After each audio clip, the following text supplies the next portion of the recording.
সেই নির্লজ্জ, অহংকারী, বেহায়া, মিথ্যেবাদী তারা আজ কোথায়? যারা ভোটের আগে বলেছিল যে পশ্চিমবঙ্গে অনুপ্রবেশকারী বলে কিছু নেই।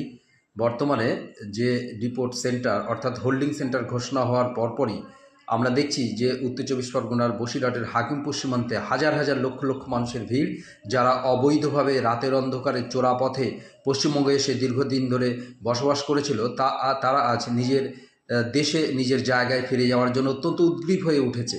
এবং অনেকে তো বলছে তারা এক দুদিনের জন্য নয়, অনেকের যে সাক্ষাৎকার সেখানে জানা যাচ্ছে কেউ 10 বছর, 15 বছর, 20 বছর ধরে, এবং স্থানীয় বিভিন্ন তৃণমূল নেতার সাহায্যে এবং সহযোগিতায় তারা এই দেশে বিভিন্ন আইডেন্টিটি কার্ড বানিয়েছে এবং সরকারি স্কুলে পড়ার সুবাদে তারা তাদের রেশন কার্ড, আধার কার্ড এগুলো বানিয়েছে এবং তারা রীতিমতো ভোট দিয়েছে এবং তাদের সাহায্য করেছে স্থানীয় বিভিন্ন তৃণমূল নেতা, এবং ভোটটা তাদেরকেই তারা দিয়েছে। তো আজকের এই সমস্ত তথ্যগুলো সামনে আসছে, মানুষ জানতে পারছে পশ্চিমবঙ্গে লক্ষ লক্ষ অনুপ্রবেশকারী রয়েছে যারা দীর্ঘদিন ধরে আমাদের রুজি, আমাদের খাবার, আমাদের শিক্ষা, আমাদের স্বাস্থ্য সব জায়গায় কিন্তু তারা ভাগ বসিয়েছে।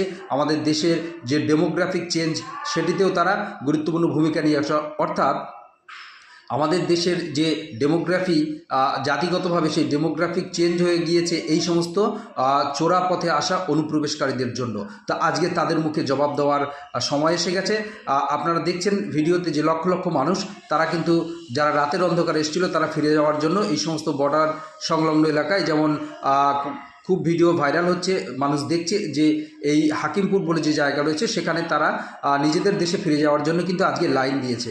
তাহলে এই যে মিথ্যাবাদী সরকার একটা দীর্ঘদিন ধরে ছিল, তাদের এই ভোটের মূল শক্তি ছিল এই অনুপ্রবেশকারীরা।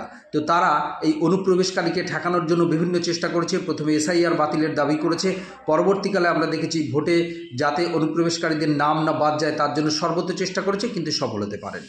সার্বিকভাবে সেই যারা দেশ বিরোধী, সমাজ বিরোধী, তাদের মুখে কিন্তু একটা জবাব দিয়েছে এই সরকার। এবং আমাদের দেশ, আমরা চাই আমাদের দেশ এই অনুপ্রবেশকারী মুক্ত হোক, আমরা আমাদের দেশে সুখে শান্তিতে বসবাস করি, আমাদের দেশের সমস্ত সম্পদ আমাদের দেশের নাগরিকরাই ব্যবহার করুক।